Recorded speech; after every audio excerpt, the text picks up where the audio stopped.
My incredible friends, I am just absolutely honored to be here with you today, and more, to be talking about something that's going to have a tremendous impact in your life and in the life of others around you. Make no mistake, my friends, you are a ball of fire, impacting and influencing every room, every circumstance you find yourself in. My friends, every day you are faced with a challenge for you to decide what you're going to bring to your life, what kind of person you're going to choose to be, a challenge for you to decide where you're going to aim your energy, your focus, your efforts, the challenge for you to decide how you're going to act and how you will respond to the awesome and the tragic things in your life. Viktor Frankl, who lost his family in the concentration camps of World War II and who himself barely survived, said, "Everything can be taken from a man or a woman, but one thing, the last of human freedoms, to choose one's attitude in any given set of circumstances, to choose one's own way." Listen, this isn't just wishful thinking or a nice meme that you can post somewhere. This is your birthright. This is what you were born to do. You were born to choose, and better yet, to choose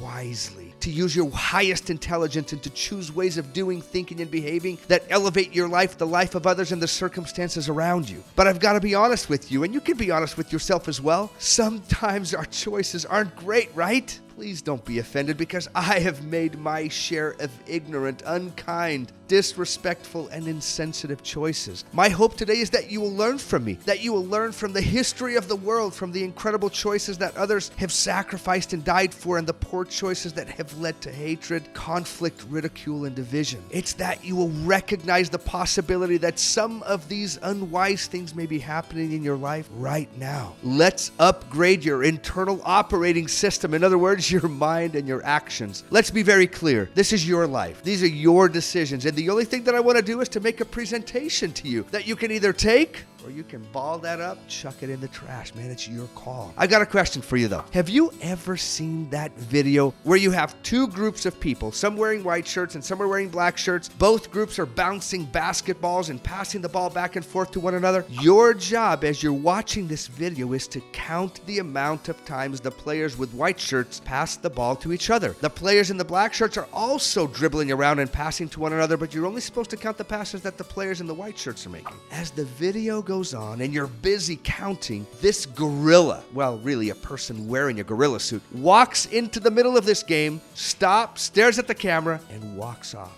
This is a selective attention test, and honestly, it is the kind of test that psychologists and social scientists create to make us look like total idiots. But look, the point is that while people are busy and focused on counting, they completely miss the fact that a gorilla has just walked across the screen. Why does this matter? What's the connection here? Well, it's this. Sometimes we are blind to the obvious and blind to our blindness.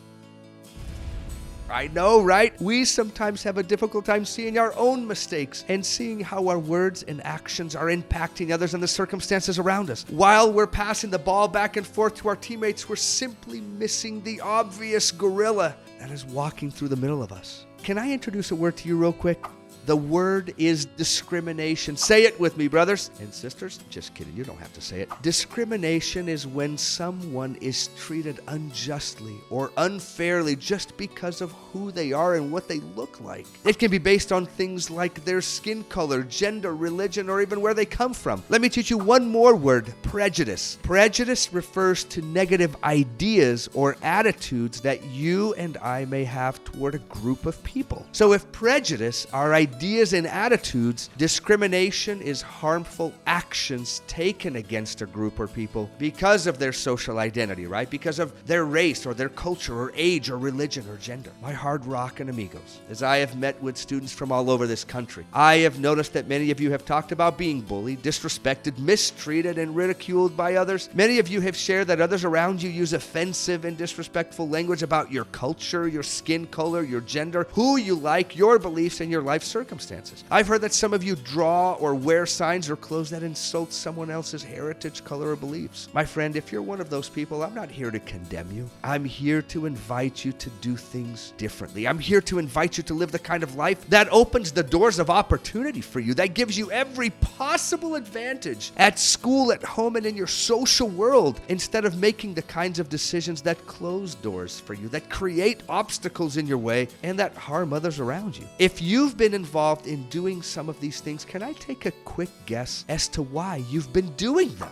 1, you don't think it's a big deal. While you're doing your thing, right? Telling your jokes, hanging with your friends, saying things about other people that may be rude or offensive or discriminatory or even racist, you don't think it's a big deal or that anyone is getting hurt. You think people in the church are making a huge deal of this. You may even think it's kind of funny. Number 2, that the people around you are doing it. You see it in videos, movies, you hear it on music, on social media. Your brother and sister and friends are talking this way. You hear this kind of talk in the hallways of your school or in your home, community, or wherever, and you feel, hey man, this is just what people do. We tease and we banter back and forth with other people, and it's all in good fun. Or maybe you're at a game or with your buddies and they're talking and acting this way, and you just get rolled up into it, right? Number 3, maybe you want to be a little edgy, right? You don't want to be this vanilla guy or vanilla girl. You want to add a little edginess to the things you say and do. And so as a result, you push the boundaries a little bit. You kind of know that this is probably going a little far, that it's a little bit inappropriate, but it's not that bad.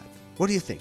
I mean, does that sound somewhat familiar to you? What I have found is that many of us are thinking in negative ways and acting in harmful ways ignorantly. And I really mean ignorantly, meaning we just don't fully realize the impact of what we're doing, right? Similar to that gorilla walking across the screen. You know, we're just dribbling the ball, passing it around, passing the ball back and forth to your team, to your people, just doing your thing, living your life, not really intentionally trying to hurt other people. And yet, that obvious gorilla is walking across the screen. That obvious gorilla being the fact that this is harmful, it is hurtful, it is inappropriate, divisive, and at times even cruel behavior. In 1865, as America was nearing the end of the Civil War, a conflict that killed almost 850,000 people, Abraham Lincoln said these words, "With malice toward none, with charity for all, let us strive on to finish the work we are in, to bind up the nation's wounds, and to do all which may achieve and cherish a just and lasting peace among ourselves and with all nations." At the end of that deadly conflict, Lincoln was urging the country to move forward and upward without hatred or a desire for revenge, and instead to act with kindness and compassion. Look, I don't know what your life has been like. I don't know what you've seen, what you've gone through. I don't know the thoughts in your mind or the feelings in your heart, but I believe deeply in you. I believe in your intelligence. I believe that if you're presented with a reasonable idea, that you can respond in a positive way instead of becoming defensive. Maya Angelou wisely said that when you know better, you do better. And my friend, by the time you and I finish this video, you will know better. And as a result, I hope that you will choose better. Can I offer you a few suggestions? 1,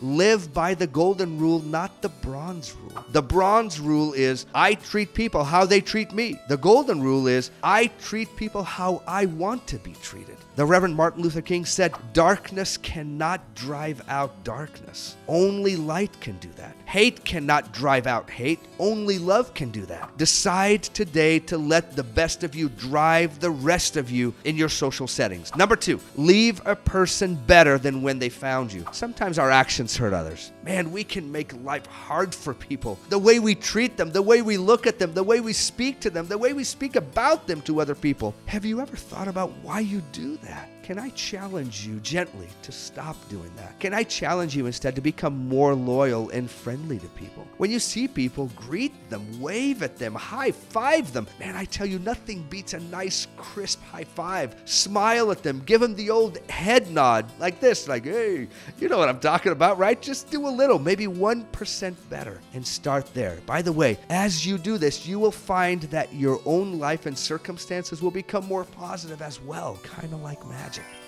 Number 3, don't leap with the sheep. Decide today that if you ever find yourself in a situation where someone is being treated disrespectfully or in an offensive and degrading way, that you will do one of these 3 things. 1, don't join or contribute to what is going on. Man, don't add to the negative in this world. 2, walk away. Separate yourself from whatever is going on. I know this is tough, but you can find a reason to walk away from any situation, anytime. So just do it. 3, say and do something. This is by far the most challenging one. But if you've got the guts, you can say something like, this ain't gonna happen, fellas. Yeah, I know, don't say ain't, or your mother will faint and your father will die and I'll call the FBI. But look, I was just trying to speak a little bit like you guys. You can also warn your friends, yo, we're gonna get in huge trouble if we keep doing this or talking this way. I'm not gonna do it. And a last one, I don't want to be a part of this. You're on your own, man. I know these are gutsy things to do, but Martin Luther King said the ultimate measure of a man or woman is not where he or she stands in the moment of comfort and convenience, but where he or she stands at times of challenge and controversy. So stand, be cool, be confident, and be wise. And number 4, see the gorilla. My friends, the reality is this. This is an important deal. Your school will most likely come down hard on you if you are doing or making any statement that is discriminatory, that is racist, that is derogatory against anyone or any group of people. If you know of any names or derogatory terms that are used to put people or races or groups of people down, I will invite you right now to just erase those from your mental memory, man, from your mental dictionary. Just get rid of them and to make a commitment to yourself to never use them again. You honestly will never need those terms. Whether it's in a joke, a song, and conversation with your friends, just give them the boot. Life is hard enough, my friends. Don't make yours and others harder. See the obvious gorilla and make the kind of choice that is smart for you and smart for others. Was that a little intense today? Man, I honestly didn't mean for it to be. I don't need you to change anything about your past. That stuff is done. All I'm suggesting is that you move forward and upward today without malice and with charity toward everyone, with a new understanding and a commitment to leave anything that is harmful to you and others behind you. What say you? I mean, does this feel like a reasonable ask? Think it over. I trust you, and I'm cheering you on.